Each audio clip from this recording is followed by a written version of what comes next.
I'm about to share something that will transform how you think about being a grandparent.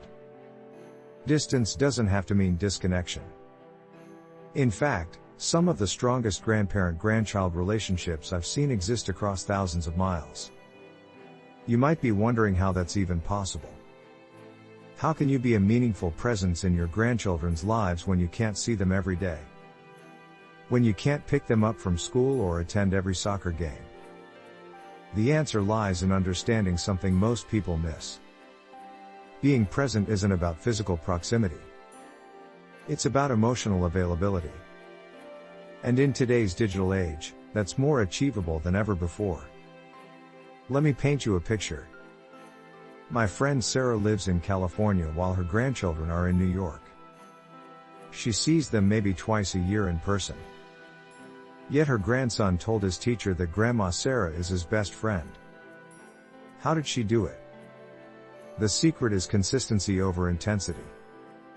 Sarah doesn't try to cram all her grandparenting into those 2 annual visits. Instead, she shows up in small ways every single day. A good morning text. A funny meme that made her think of them. A 5-minute video call before bedtime. These micro moments add up to something profound. They create a continuous thread of connection that distance cannot break. Your grandchildren don't need grand gestures. They need to know you're thinking about them. Now let's talk about technology. I know some of you are thinking you're not tech savvy enough for this.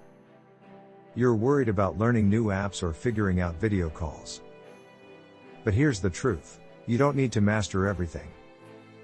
Start with one platform. Just one.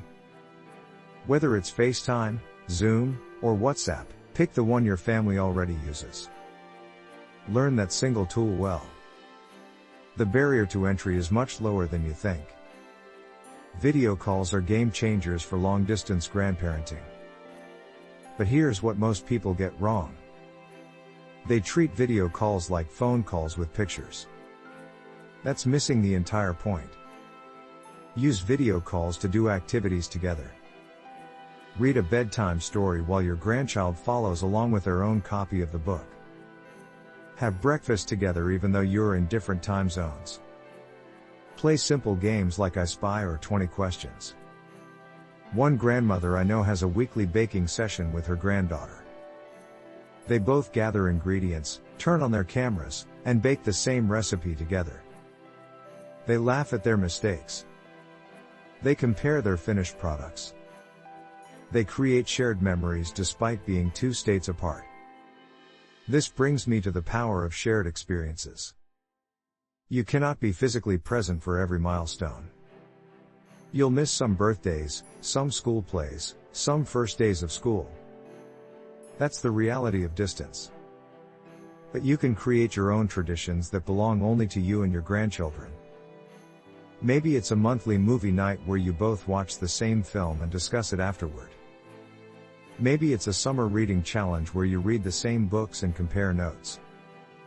These exclusive traditions become something your grandchildren look forward to. They're not competing with what happens locally. They're adding a unique dimension to your grandchildren's lives that only you can provide. Let's address something important. The guilt.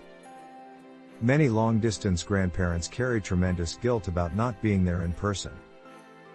They feel like they're failing their grandchildren somehow. I need you to hear this. Your grandchildren don't need perfect. They need present. And present doesn't require proximity.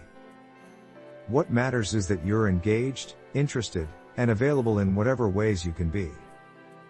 Sending mail is another powerful tool that often gets overlooked. In a world of instant digital communication, physical mail has become special. Children get excited about receiving packages and letters with their names on them. One grandfather sends his grandson a postcard every week from wherever he is. Sometimes it's just from his hometown. Sometimes it's from travels. But that weekly postcard has become a cherished ritual. The grandson has started a collection, and each one reminds him that Grandpa is thinking about him. You can send care packages for no reason at all. A favorite snack. A small toy. A book you loved at their age. These tangible items carry your love across the miles in ways that texts and calls cannot. Now here's something that might surprise you. Long-distance grandparenting can actually have unique advantages. You're not caught up in the day-to-day discipline and routine. You get to be the fun one, the listener, the encourager. Your role becomes less about managing behavior and more about building relationship. You can be the safe person your grandchildren talk to about things they might not share with their parents. You can be the one who always has time to listen without judgment. This doesn't mean you're undermining the parents. It means you're providing a different kind of support. A breathing space. A perspective that comes from experience and distance. Let's talk about involving your grandchildren in your life. Connection is a two-way street. Don't just ask about their lives. Share yours too. Tell them about your day. Show them what you're working on. Let them see you as a whole person, not just as grandma or grandpa. One grandmother started a YouTube channel just for her grandchildren. She posts short videos about her garden, her cooking, her neighborhood walks. The kids love getting these glimpses into her daily life. It makes her feel real and present even from far away. Technology also allows you to participate in important moments even when you can't be there physically. Parents can live stream school performances, sports games, or birthday parties. You can watch in real time and send immediate reactions and congratulations. This requires cooperation from the parents, which brings up an essential point. Your relationship with your adult children or children-in-law is crucial to successful long-distance grandparenting. They're the gatekeepers to your grandchildren. Maintain good relationships with them. Respect their parenting choices. Offer support without overstepping. Make it easy for them to include you. The easier you make it, the more often it will happen. Some grandparents create shared photo albums or family websites where everyone can upload pictures and videos. This creates a central hub where the whole family stays connected. Your grandchildren can see what you're up to, and you can see their latest adventures. Consider the power of voice messages. Sometimes a text doesn't capture what you want to say. A voice message lets your grandchildren hear your tone, your laughter, your warmth. It's more personal than text but less demanding than a phone call. When you do get to visit in person, make those times count. But don't try to do everything at once. Quality matters more than quantity. A quiet afternoon of board games might create better memories than a packed schedule of activities. Plan the next visit before the current one ends. This gives everyone something to look forward to. It creates continuity. It shows your commitment to staying connected.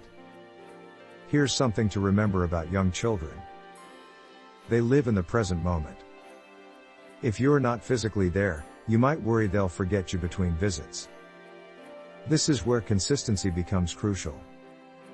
Frequent short interactions work better than occasional long ones for maintaining connection with young kids. A quick daily video message keeps you present in their minds. They start to expect hearing from you. You become part of their daily routine. For older grandchildren, especially teenagers, the approach shifts. They're busy with their own lives. They might not always have time for long calls. Respect that. Send them memes or articles about their interests. Show that you're paying attention to what matters to them. Don't take it personally if they don't always respond immediately. Teenagers are navigating their independence. Your consistent presence in the background matters even when they don't acknowledge it directly. Some grandparents worry that technology creates superficial connections. That nothing can replace being there in person. And yes, physical presence is irreplaceable. But the alternative isn't choosing between technology and nothing. The alternative is using technology to maintain connection until you can be together in person. It's a bridge, not a replacement. And that bridge can be incredibly strong when you build it with intention and consistency. Let's address the financial aspect. Long-distance grandparenting can be expensive. Plane tickets, shipping costs for packages, phone bills. These add up. But connection doesn't have to break the bank. Free video calling apps eliminate phone charges. Digital photo sharing costs nothing. Even sending mail doesn't have to be expensive. A handwritten note on a postcard costs less than $1 but means the world to a child. Save money where you can so you can spend it where it matters most. Maybe that's an extra visit each year. Maybe it's contributing to activities your grandchildren love. Find what works for your budget and your family's needs. Some grandparents coordinate with other relatives to share travel costs. Maybe you visit at the same time as other family members and split accommodations. Maybe you take turns hosting so not all the travel falls on one household. Here's a perspective shift that helps many long-distance grandparents. Instead of mourning what you're missing, celebrate what you're creating. You're teaching your grandchildren that love transcends distance. That relationships require effort and intention.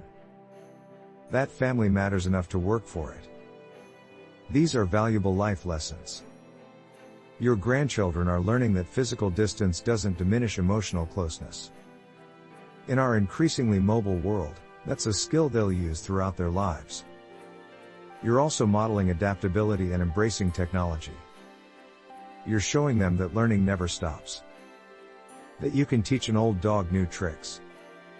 That staying connected matters enough to step outside your comfort zone. Remember that every family's situation is unique. What works for one might not work for another. The key is finding your own rhythm and rituals. Experiment with different approaches. Ask your grandchildren what they enjoy. Adapt as they grow and their interests change. Long-distance grandparenting isn't easy. There will be moments of sadness when you wish you could be there in person. When you see local grandparents at school events and feel a pang of envy. Those feelings are valid. But don't let what you can't do overshadow what you can do. You can be a consistent, loving, engaged presence in your grandchildren's lives. You can create meaningful connections that last a lifetime. Distance is just geography. Love knows no boundaries. The grandparents who succeed at long-distance relationships are the ones who show up consistently, who make the effort even when it's hard, who learn new technologies even when it's uncomfortable, who prioritize connection even when life gets busy. Your grandchildren won't remember every gift you sent or every dollar you spent. They'll remember that you were there for them, that you called on their birthday, that you celebrated their achievements, that you listened when they needed to talk, that you loved them across the miles. So start today. Send that text. Make that call. Order that book to send. Plan that visit. Take one small step toward connection.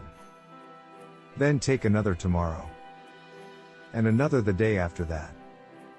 These small consistent steps create paths that distance cannot erase. Your role in your grandchildren's lives matters. It matters when you're near and it matters when you're far. Don't let miles convince you otherwise. You have the power to be a significant, positive force in their lives regardless of geography. The only question is whether you'll use that power. I think you will.